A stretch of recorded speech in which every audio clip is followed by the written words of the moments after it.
What are common mistakes with the subjunctive mood? Imagine trying to tell someone about a wish or a hypothetical situation, but your sentence ends up confusing them instead. That's often because of mistakes with the subjunctive mood. The subjunctive is a special way of using verbs to show wishes, demands, or imaginary ideas. But many people get tripped up on how to use it correctly. One common mistake is using the wrong verb form. For example, in a sentence like, I suggest that he be on time, the verb be is correct. But some might write, he is on time, which is the indicative mood, not the subjunctive. Another frequent error is mixing up the subjunctive with the regular or indicative form. For instance, saying, if I was you instead of if I were you changes the meaning from hypothetical to real, which is not correct.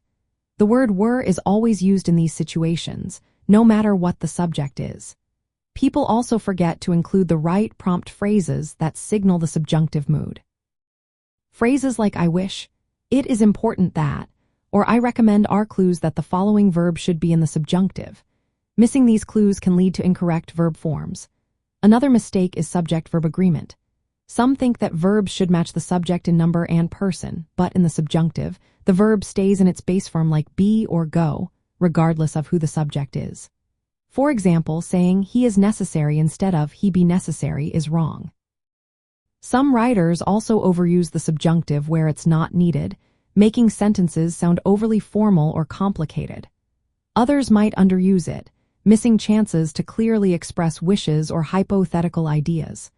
When sentences have multiple parts, tense confusion can happen. For example, mixing past perfect indicative with present subjunctive can make the meaning unclear. Remember, the pronunciation of the verbs doesn't change with the subjunctive, but recognizing the correct forms is key.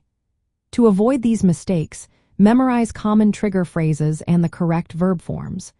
Use were for all hypothetical statements and keep the mood consistent within sentences. Practice reading and listening to sentences with the subjunctive to get a feel for how it works. Knowing these common errors helps you communicate more clearly and confidently, especially in formal writing or speech.